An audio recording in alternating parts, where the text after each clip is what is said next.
Please subscribe and like my channel. Hello दोस्तों, भारतीय ज्ञानशाला के इस मंच में आप सभी का हार्दिक स्वागत अभिनंदन है। जो लोग भी इस चैनल पे नए हैं वो लोग चैनल को एक बार सब्सक्राइब जरूर कर लें। हम यहाँ पे जो है वो एनसीईआरटी क्लास 8 की साइंस की बात कर रहे हैं और इसके तहत हम लोगों ने चैप्टर 7 तक इसको कंप्लीट कर लिया है और आज हम चैप्टर 8 पढ़ने जा रहे हैं जिसका नाम है कोशिका संरचना एवं प्रकार्य। ठीक है, तो यहाँ पे हम बात करेंगे सिर्फ कोशिका के बारे में। कोशिका की बनावट कैसी होती है, उसके कार्य क्या होते हैं, इसके बारे में हम इस चैप्टर में पढ़ने वाले हैं।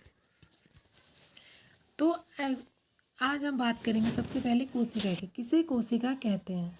तो अंगों की संरचनात्मक मूलभूत इकाई के विषय में पढ़ना है जिसे हम कहते हैं कोशिका। तो कोशिका एक्चुअल में होती क्या है?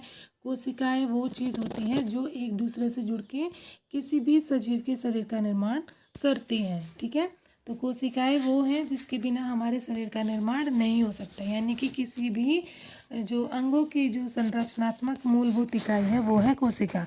यानी कि किसी भी अंग की रचना तब तक अधूरी है जब तक उसको कोशिका ना मिले, यानी कि किसी भी अंग के बिना कोशिका की रचना असंभव है। इसलिए हम कहते हैं कि अंगों की संरचनात्मक मूलभूत इकाई कोशिका होती है। बात समझ में आ रही है? तो चलिए बात करते हैं कि कोशिकाओं की जो संरचना होती है वो क्या होती है। पहले देखते हैं कि कोशिका का पता कैसे चला था। तो सबसे पहले जो रॉबर्ट हुक थे, ठीक है, सबसे पहले जो रॉबर्ट हुक थे उन्होंने 1665 में कॉर्क के स्लाइस का सामान्य आवर्धक यंत्र की सहायता से अध्ययन किया। ठीक है, कॉर्क पेड़ की छाल का एक भाग है। उन्होंने कॉर्क की पतली स्लाइस ली और सूक्ष्मदर्शी की सहायता से अध्ययन किया।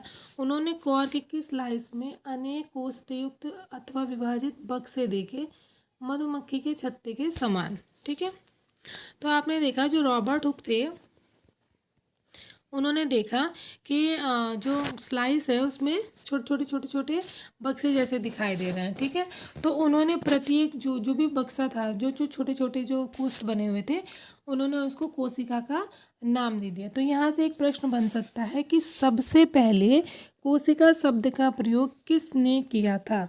तो किसने किया था सबसे पहले कोशिका शब्द का प्रयोग? तो ये किया था रॉबर्ट हुक ने 1665 में। ठीक है, कोशिका शब्द का सर्वप्रथम प्रयोग किसने किया था? रॉबर्ट हुक ने सन 1665 में। क्लियर हो गए?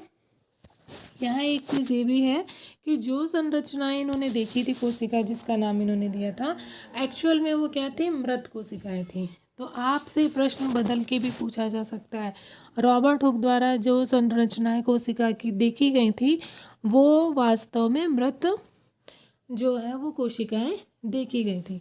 सजीव की जीवित कोशिकाओं को संवर्धित सूक्ष्मदर्शी की खोज के बाद ही देखा जा सका। रॉबर्ट हुक के प्रेक्षण के लगभग 150 वर्षों तक भी कोशिका के विषय में बहुत कम जानकारी थी। ठीक है, आज हमें कोशिका की संरचना एवं कार्य के विषय में बहुत अधिक जानकारी है। यह अधिक आवर्धन क्षमता वाले संवर्धित सूक्ष्मदर्शी एवं अन्य तकनीक द्वारा ही संभव हो पाया है। ठीक है, तो जिस समय उन्होंने देखा था उस समय वो क्या थी? उस समय वो मृत कोशिकाएं देखी गई थी।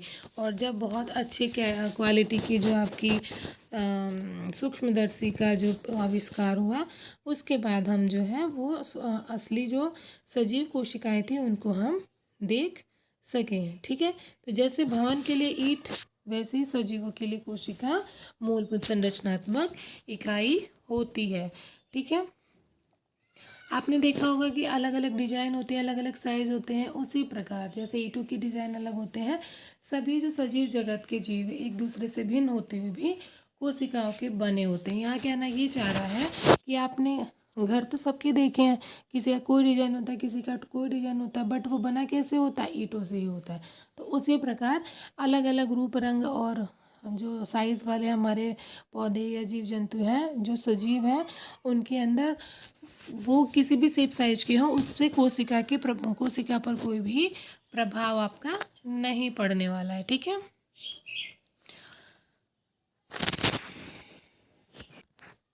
देखिए, मुर्गी का अंडा एक एकल कोशिका है तथा आकार में बड़ा होने के कारण इसे नग्न आंखों से भी देखा जा सकता है। तो यहाँ से क्वेश्चन बनाया जा सकता है कि क्या हम नग्न आंखों से कोशिका को देख सकते हैं, क्योंकि आपको पता होगा कि कोशिका को हम सिर्फ सूक्ष्मदर्शी की सहायता से ही देख पा रहे थे। अभी जो हुआ था, जो बात हमने की थी, तो उस हिसाब से हमें इस प्रश्न का उत्तर देना पड़ेगा कि हाँ, जो कोशिका है उसको हम अपनी नंगी आंखों से भी देख सकते हैं, क्योंकि मुर्गी का अंडा क्या है, एक एकल कोशिका है और कोशिका को और वो बड़ा है और उसे हम अपनी आंखों से देख सकते हैं। ठीक है। सजीवों में कोशिकाओं की संख्या, आकृति एवं साइज में विभिन्नता होती है। अब आप देखते हैं, देखिए इन्होंने कंपैरिजन करके दिखाया है, ये ईंट की दीवार है, ये प्याज की झिल्ली है। ठीक है, क्योंकि कोशिका की तुलना जो है वो ईंट की ईंटों से की गई है, इसीलिए यहाँ पे कंपैरिजन आपको दिखाया गया है। अब देखिए, सजीवों में कोशिका की संख्या, आकृति एवं साइज में विभिन्नता होती है। तो देखते हैं कि इसमें क्या हो रहा है। आइए हम बात करते हैं। कोशिका की संरचना का विस्तृत अध्ययन करने के लिए अभिरंजक का उपयोग किया जाता है। ये छोटे छोटे फैक्ट इसमें ऐसे हैं जिसको आपको याद कर लेने चाहिए। कोशिका की संरचना का विस्तृत अध्ययन करने के लिए अभिरंजक का प्रयोग किया जाता है। तो कोशिका की संरचना का विस्तृत अध्ययन करने के लिए किसका प्रयोग किया जाता है? अभिरंजक का। ये चीज़ आप लोग याद रखेंगे। पृथ्वी पर लाखों जीव हैं। ठीक है, वह आकृति एवं साइज में भिन्न है। उनकी अंगों की आकृति, साइज एवं कोशिकाओं की संख्या में भी भिन्नता होती है। तो आइए अब हम बात करते हैं कि क्या साइज के अकॉर्डिंग क्या भिन्नताएं हो सकती हैं। तो बात करते हैं कि किसी लंबे वृक्ष अथवा हाथी जैसे विशाल जंतु के शरीर में पाई जाने वाली कोशिकाओं की संख्या का अनुमान लगाया जा सकता है। यह संख्या अरबों खरबों में हो सकती है। मनुष्य के शरीर में कई खरब कोशिकाएं पाई जाती हैं जो आकृति एवं साइज में भिन्न होती हैं। कोशिकाओं के विभिन्न समूह अनेक प्रकार के कार्य करते हैं। तो आप यहाँ से देख सकते हैं कि मनुष्य के शरीर में कई खरब कोशिकाएं पाई जाती हैं और इनके जो समूह है वो अनेकों प्रकार के कार्य करते हैं। तो बात आई समझ में कि जो हमारा शरीर है, जो सजीव का शरीर का निर्माण होता है, उसमें कोशिकाओं की संख्या बहुत बड़ी मात्रा में होती है। वह जीव जिनका शरीर एक से अधिक कोशिकाओं का बना होता है बहुकोशिकीय कहलाते हैं। छोटे जीवों में कोशिकाओं की कम संख्या उनके क्रियाकलापों को किसी प्रकार प्रभावित नहीं करती। देखिए, जिसके शरीर की संरचना अलग अलग बहुत सारी कोशिकाओं को मिलाकर बनाई गई होती है, वो होती है बहुकोशिक। ठीक है, और जिनका शरीर सिर्फ एक ही कोशिका से बना होता है उसको हम कहते हैं एक कोशिका। लेकिन यहाँ सोचने वाली ये बात है कि इनमें एक कोशिका का जीव हो या बहुत सारी कोशिकाओं वाला जीव हो, इनकी कार्य प्रणाली पर, कार्य क्षमता पर कोई भी फर्क नहीं पड़ने वाला है। आपको जानकारी आश्चर्य होगा कि अरबों कोशिकाओं वाले जीवों के जीवन का प्रारंभ एक कोशिका से ही होता है, जो एक क्या है, निषेचित अंडा है। ठीक है, निषेचित अंडा गुणन करता है तथा वृद्धि एवं परिवर्धन के साथ कोशिकाओं की संख्या बढ़ती जाती है। ठीक है, दोनों जीव एकल कोशिका के बने हैं। एक कोशिका वाले जीवों को एक कोशिकीय सेल कहा जाता है। तो अमीबा और पैरामीशियम हमारे ऐसे जीव हैं जो कैसे हैं, एक कोशिका वाले जीव हैं। एक कोशिक जीव भी वे सभी आवश्यक क्रिया करते हैं जो बहुकोशिक जीवों द्वारा की जाती है। तो आप यहाँ से समझ सकते हैं कि बहुकोशिक जीव ये नहीं कि किसी की जीव में 100 कोशिकाएं हैं और किसी जीव में एक कोशिका है, तो उनके कार्य क्षमता पे कोई अंतर पड़ने वाला है। वो भी अपना भोजन बनाते हैं, वो भी अपना भोजन बनाते हैं, वो भी भोजन को पचाते हैं, वो भी पचाएंगे। ठीक है, और जनन करेंगे, वृद्धि करेंगे, सारे काम वो कर सकते हैं। एक कोशिकीय जीव, ठीक है, जैसे कि अमीबा भोजन का अंतर्ग्रहण करना, पचाना, श्वसन, उत्सर्जन, वृद्धि, प्रजनन भी करता है। बहुकोशिक जीवों में यह सभी कार्य विशिष्ट कोशिकाओं के समूह द्वारा संपादित किए जाते हैं। कोशिकाओं का यह समूह उत्तक का निर्माण करता है तथा विभिन्न उत्तक अंगों का निर्माण करते हैं। तो कोशिकाओं का एक तरह की कोशिकाओं का जब ग्रुप होता है तो इससे एक उत्तक बनता है और उत्तक से क्या होता है, शरीर का निर्माण होता है। तो आपने देख लिया, अमीबा की बदलती हुई आकृति पादाप के बनने के कारण होती है, जो उसे गति प्रदान करने एवं भोजन ग्रहण करने में सहायता प्रदान करता है। तो अमीबा की जो पादाप होती है वो उसको उसकी चाल बदलने में, आकृति बदलने में हेल्प करता है, जिसके कारण वो भोजन को ग्रहण करने में उसको आसानी होती है। ठीक है, यहाँ देख लीजिए आप, जो अमीबा है, ठीक है, उसकी आकृति अनियमित है। तो ये आपसे पूछा जा सकता है कि अमीबा की आकृति कैसी होती है, तो अमीबा की आकृति अनियमित होती है, इसका कोई भी सुनिश्चित आकार नहीं होता है। ये अपने जो है वो अपने शरीर की आकृति को चेंज करता रहता है, और जो वो चेंजिंग वाली आकृति होती है उसे हम पादाप कहते हैं। ठीक है, तो आगे इसकी वजह से वो अपने भोजन वगैरह को पकड़ने में हेल्प पा लेता है। ठीक है, आइए देखते हैं, मनुष्य के रक्त में पाए जाने वाली श्वेत रक्त कोशिकाएं भी एक कोशिकीय संरचना का उदाहरण है, जो अपनी आकृति बदल सकती है। WBC कोशिका है, जबकि अमीबा एक पूर्ण विकसित जीव है जिसका स्वतंत्र अस्तित्व है।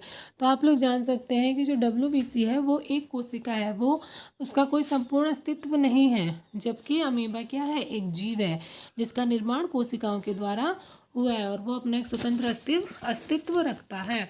ठीक है, मानव के विभिन्न प्रकार की कोशिकाएं जैसे कि रक्त, पेशी, तंत्रिका कोशिका, ये विभिन्न आकृतियां उनके विशिष्ट कार्य से संबंधित होती हैं। कोशिकाओं की आकृति ध्यान लीजिए, कोशिकाओं की आकृति सामान्यतः गोलीय, चपटी, गोल अथवा लंबी। ठीक है, कुछ कोशिकाएं लंबी होती हैं जिनके दोनों सिरे नुकीले होते हैं। आपको साइज दिखा दे रहा है, ये देखिए यहाँ पर, ये गोल है। ठीक है, गोलाकार रक्त कोशिकाएं, तरकू रूपी जो है ये भी आगे पीछे से नुकीली है, बीच में चौड़ी गोल है। लंबी शाखा में तंत्रिका कोशिका, जो हमारी तंत्रिका कोशिका होती है वो कैसी होती है, शाखाओं में बटी होती है। ठीक है, तो आइए बात करते हैं कि कोशिका का कौन सा भाग इसे आकृति प्रदान करता है। कोशिका के विभिन्न संगठक एक झिल्ली द्वारा परिबद्ध होते हैं। ये झिल्ली पौधों में जंतुओं की कोशिका को आकृति प्रदान करता है। तो कोशिका को कौन आकृति प्रदान करता है, तो कोशिका को झिल्ली, ठीक है, झिल्ली होती है वो उसको प्रदान करता है। पादप कोशिका में एक अतिरिक्त आवरण होता है जिसे कोशिका भित्ति कहते हैं। यहाँ से एक प्रश्न बन सकता है कि जो पादप कोशिकाएं होती हैं उसमें जंतु कोशिका के अतिरिक्त एक कोशिका होती है जिसे क्या कहते हैं, कोशिका भित्ति कहते हैं। ये कोशिकाओं का आकार एवं दृढ़ता प्रदान करती है। जीवाणु कोशिका में भी कोशिका भित्ति पाई जाती है। जीवाणु कोशिका में भी कोशिका भित्ति पाई जाती है। कोशिका का साइज क्या होता है, सजीवों में कोशिका का साइज 1 मीटर का 10 लाखवां भाग के बराबर छोटा हो सकता है अथवा कुछ सेंटीमीटर लंबा भी हो सकता है, परंतु अधिकतर कोशिकाएं अति सूक्ष्मदर्शीय होती हैं एवं नग्न आंखों से दिखाई नहीं देती। उन्हें सूक्ष्मदर्शी द्वारा बड़ा अथवा आवर्धित करना आवश्यक है। सबसे छोटी कोशिका का साइज 0.1 से 0.5 माइक्रोमीटर है। तो यहाँ आपको समझ में आ गया होगा, एक प्रश्न बनता है कि सबसे छोटी कोशिका का साइज कितना होता है, तो उसका साइज होता है 0.1 से 0.5 माइक्रोमीटर, जो कि जीवाणु कोशिका है। कौन सी कोशिका है, जीवाणु कोशिका। और सबसे बड़ी कोशिका शुतुरमुर्ग का अंडा है जिसका साइज 107 mm इंटू 130 mm का होता है। तो सबसे छोटी कोशिका किसकी कोशिका हुई, जीवाणु कोशिका, और सबसे बड़ी कोशिका किसकी हुई, शुतुरमुर्ग के अंडे की। तो इस तरह से आपको जो है ये क्वेश्चंस भी यहाँ से निकालने आने चाहिए। और बिना आवर्धक लेंस के आप किसको देख सकते हैं, तो आप देख सकते हैं अंडे को। ठीक है, किसी कोशिका के साइज का संबंध किसी पौधे अथवा जंतु के साइज से नहीं होता है। ऐसा बिल्कुल भी आवश्यक नहीं है कि हाथी की कोशिकाएं चूहे की कोशिकाओं से बहुत अधिक बड़ी हो। कोशिका के साइज का संबंध उसके प्रकार्य से है। उदाहरण के लिए तंत्रिका कोशिकाएं हाथी एवं चूहे हैं, दोनों में ही लंबी एवं शाखान्वित होती हैं। वह संदेश के स्थानांतरण का कार्य करती हैं। तो आप यहाँ समझ सकते हैं कि साइज का जो है उसका कोशिकाओं पे कोई असर नहीं पड़ने वाला है। कोशिका के साइज का जो संबंध है, कोशिका के साइज का जो संबंध होता है वो उसके काम से होता है। किससे होता है, काम से। जैसे कि तंत्रिका कोशिकाएं जो हैं वो हाथी और चूहे दोनों में ही लंबी होती है। आपने देखा होगा कि तंत्रिका कोशिका कैसी होती है, शाखान्वित होती है। और जो तंत्रिका कोशिकाएं होती हैं वो क्या काम करती हैं, वो संदेश के स्थानांतरण का कार्य करती हैं। तो यहाँ से भी प्रश्न आपका बन गया कि जो तंत्रिका कोशिका होती है उनका क्या कार्य होता है, संदेश का स्थानांतरण करने का। अब है कोशिका संरचना में उसके प्रकार्य, पहले ही पढ़ चुके हैं। ठीक है, अनेक अंग होते हैं, आपने पहले पढ़ा पाचन अंगों के बारे में, सबके बारे में अलग अलग अंग बनाए गए हैं, पूरा अंग तंत्र काम करता है। ठीक है, तो बहुत सारे जब तंत्र मिलते हैं पाचन अंग के तो वो पाचन तंत्र बनाते हैं। तो किसी तंत्र में प्रत्येक अंग अलग अलग प्रकार्य करता है। जो कोई तंत्र बनता है उसके अंदर क्या होता है कि जो अंग अलग अलग अंग हैं अलग अलग प्रकार्य करते हैं। ठीक है, पाचन का, स्वांगीकरण का, अवशोषण का, इसी प्रकार ये पाचन, स्वांगीकरण तथा अवशोषण मिलके क्या बनाते हैं, आपके पाचन तंत्र बनाते हैं। ठीक है, इसी प्रकार विभिन्न पादप अंग भी विशिष्ट या विशेष प्रकार करते हैं। उदाहरण के लिए जड़ जल एवं खनिजों के अवशोषण में सहायता करता है। ठीक है, पत्य या भोजन के संश्लेषण का कार्य करते हैं। तो इस प्रकार जो है वो जो कोशिकाएं हैं, ठीक है, क्या होती हैं, वो अलग अलग अंगों के अलग अलग अंगों को निर्माण करते हैं और अलग अलग अंग अपना अलग अलग कार्य करते हैं। और इस प्रकार से अलग अलग अंगों के जो समूह होता है उससे क्या बनता है, पूरा तंत्र बनता है। तो प्रत्येक अंग पुनः छोटे भागों से बना होता है जिसे ऊतक कहते हैं। ठीक है, ऊतक एक समान कोशिकाओं का वह समूह है जो एक विशिष्ट प्रकार्य करता है। तो यहाँ बहुत ध्यान देने वाली बात यह है कि ऊतक जो है वो एक समान कोशिकाओं का समूह है। किस तरह का, एक समान कोशिकाओं का समूह। तो एक ऊतक जो भी ऊतक का निर्माण होगा वो किसी एक ही कोशिकाओं के समूह से बनाया जाएगा जो एक विशिष्ट प्रकार करेगा। ठीक है, एक ऊतक एक ही प्रकार का कार्य करता है। चलिए, पहले को समझ आ गया कि अंग ऊतक के बने होते हैं और ऊतक कोशिकाओं के उस सजीव के संरचनात्मक है। तो पहले वाले लाइन पे ही हम लोग आ गए कि कोशिकाएं जो हैं वो संरचनात्मक इकाई है। कोशिकाओं के समूह द्वारा, एक ही प्रकार की कोशिकाओं के समूह द्वारा ऊतक बनते हैं, ऊतकों से अंग बनते हैं और अंगों से अंग तंत्र बनते हैं और अंग तंत्र से मिलकर हमारा पूरा एक शरीर तैयार होता है। अब आते हैं कोशिकाओं के भाग की बात करते हैं। ठीक, यह देखिए, मुर्गी के अंडे एक सफ़ेद पदार्थ के अंदर के पीले भाग को घेरे हुए। सफ़ेद भाग क्या होता है अंडे का, एल्ब्यूमिन होता है। क्या होता है, एल्ब्यूमिन होता है, जो उबालने पर ठोस में परिवर्तित हो गया होता है। और पीला भाग क्या होता है, योक होता है। यह भी एक योकल कोशिका का भाग है। इसे आप किससे देख सकते हैं, आवर्धक उपकरण के बिना भी देख सकते हैं। Please subscribe and like my channel. आज की वीडियो हम यहीं पे एंड करते हैं। इसका अगला पार्ट हम नेक्स्ट वीडियो में लेके आएंगे जिसमें हम कोशिका के भाग के बारे में अच्छे से डीप से बात करने वाले हैं। तो वीडियो अच्छी लगी हो तो लाइक शेयर सब्सक्राइब ज़रूर करिएगा। चैनल पे नए हैं तो चैनल को एक बार सब्सक्राइब ज़रूर कर लीजिएगा।